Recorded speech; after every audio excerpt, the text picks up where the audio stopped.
Hey, I'm Mark. I'm a history teacher, and I'm going rogue. I'm also the author of The Harlot Princess, Rahab's Journey from Prostitution to Royalty, now available on Amazon Kindle Direct Publishing Bookstore.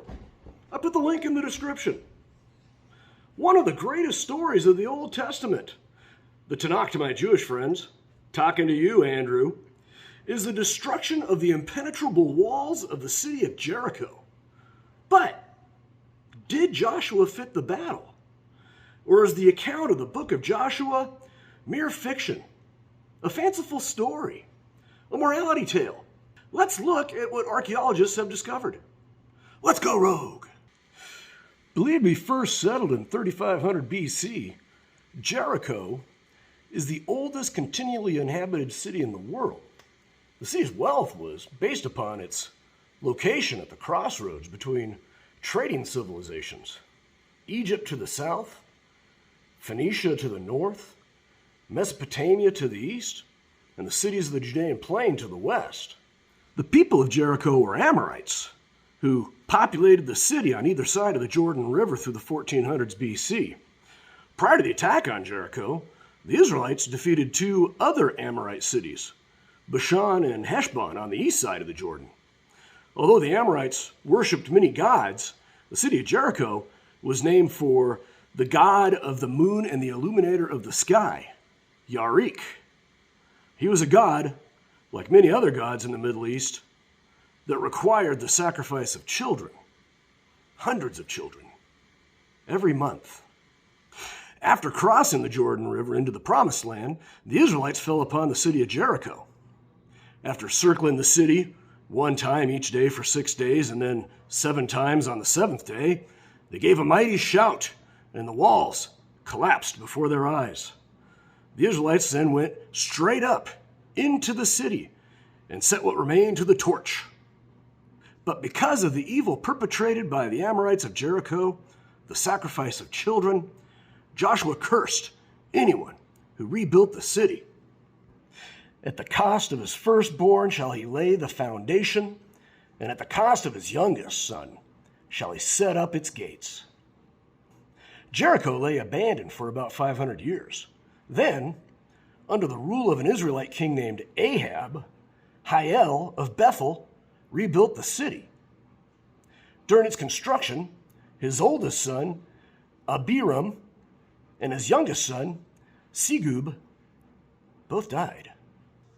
Nevertheless, Jericho stood again, counted as a city of the tribe of Benjamin, presumably until the defeat of the kingdom of Judah by the hands of the Babylonians in the 6th century BC. Jericho was built upon a tell, a city which provides defenders high ground against an attack. As archaeologists dug down into the tell of ancient Jericho, they discovered 5,000 years of history, 23 layers of different civilizations, one on top of another. Successive civilizations built upon previous civilizations. During the 20th century, there were 4 significant archaeological excavations of Jericho. The first was led by a German archaeologist, Karl Watzinger, and a German theologian archaeologist named Ernst Sellen between 1907 and 1911. A second dig was done between 1930 and 1936, led by archaeologist John Garstang. The third was done by another British archaeologist, Kathleen Kenyon, between 1952 and 1958. The most recent excavation of Jericho was done between 1997 and 2000 by an Italian team led by Lorenzo Nigro. All 4 digs agreed on 6 things. Number 1, first of all, they were all digging at the site of the ancient city of Jericho. 2, there was some cataclysmic event that caused the city's walls to fall. 3, jars full of barley were found throughout the city. 4, there was a massive burn layer throughout the tell indicating that the city had been put to the torch. 5, there was an abandonment layer above the burn layer indicating that the site was uninhabited for many years. And 6, there was another layer above the abandonment layer filled with artifacts indicating Israelite occupation. All 6 of these conclusions are consistent with what occurred at Jericho according to the book of Joshua? Or are they? What the four teams disagree on is the date that Jericho was destroyed. A literal reading of the book of Joshua says that the Israelites entered the promised land and defeated Jericho in 1407 BC.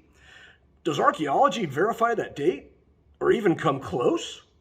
As a theologian, Ernst Sellen, who led the dig starting in 1907, was quick to celebrate his team's evidence that Jericho was destroyed by the Israelites around 1407.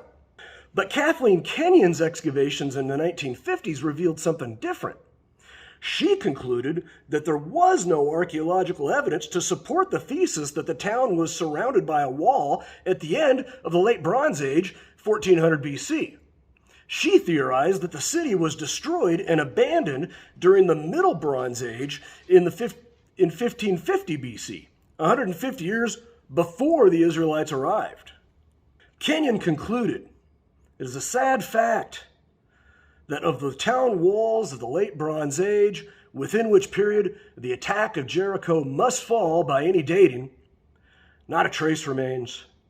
The excavation of Jericho, therefore, has thrown no light on the walls of Jericho, of which the destruction is so vividly described in the book of Joshua." What cataclysmic event did Kenyon suggest brought down Jericho's walls in 1550 BC? She suggested either a major earthquake or an attack by the Egyptians. The earthquake theory is based on Jericho's location in the highly seismic Jordan Rift Valley. There have been 6 instances of major earthquakes causing landslides that blocked the flow of the Jordan River in recorded history. An Egyptian attack? Well, Kenyon's theory is that a people called the Hyksos entered Canaan in the mid-1550s BC pursued by the Egyptians. They took shelter inside of Jericho, and the Egyptians destroyed the city and its walls as the penalty for harboring the Hyksos. But how did Kenyon come up with an earlier date? By studying pottery. She could not find pottery in Jericho common to the Middle East during the early Iron Age, around 1400 BC. Specifically, bichrome pottery from the island of Cyprus. She did find pottery consistent with that of the Middle Bronze Age. Her conclusion, the city must have been destroyed at an earlier date, like 1550 BC. Drawing conclusions based on what is missing is problematic. Kenyon's excavations were done in what was understood to be the poorer parts of Jericho, the slums, where the newest technology was not easily accessible. I'm a teacher. It's 2023, and my VCR is still flashing 12 o'clock. 2 years ago, I upgraded from a 1997 Ford Ranger to a slightly newer 2007 Ford Explorer. Are people living in the slums of Jericho going to spend their limited finances on bichrome pottery when monochrome pottery works just as well? Nevertheless, Kenyon disproved the Bible, so she had to be correct. The secular humanists baked a cake. That being said, other excavations of Jericho uncovered artifacts that were from the Late Bronze Age, around 1400 BC. John Garstang, in the 1930s, discovered scarabs with the names of Egyptian pharaohs engraved in them. Hatshepsut, who became pharaoh in 1458 BC. Thutmose III, who became pharaoh in 1479 BC. And Amenhotep III, whose rule started in 1427 BC.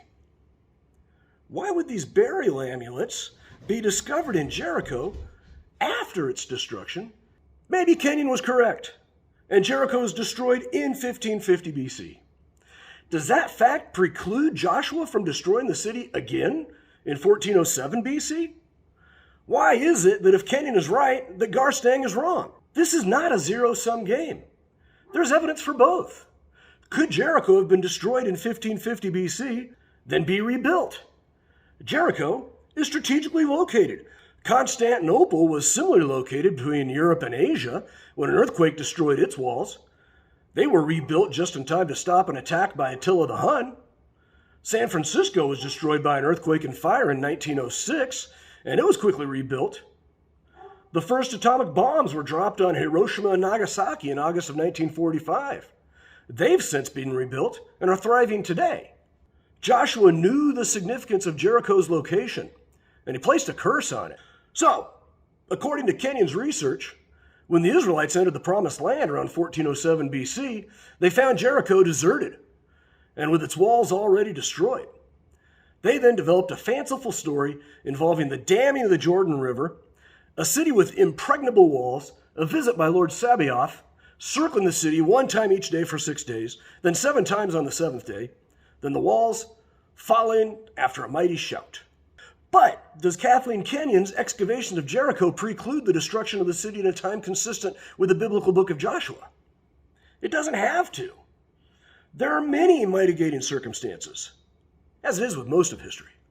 Hey, thanks for coming by. I hope you had fun. I hope you learned something. If I did it right, you did both. If you appreciate the video, the research, if it encouraged your faith, give it a thumbs up, comment, subscribe. If you want a deeper look at the story of Jericho, order your copy of The Harlot Princess by M. Timothy Haggard in both ebook and paperback from Amazon Kindle Direct Publishing. I'll put the web address in the comments below. Hey, I had fun, but I don't quit my day job. And remember me, I'm M. Timothy Haggard. I'm a history teacher, and I've gone rogue.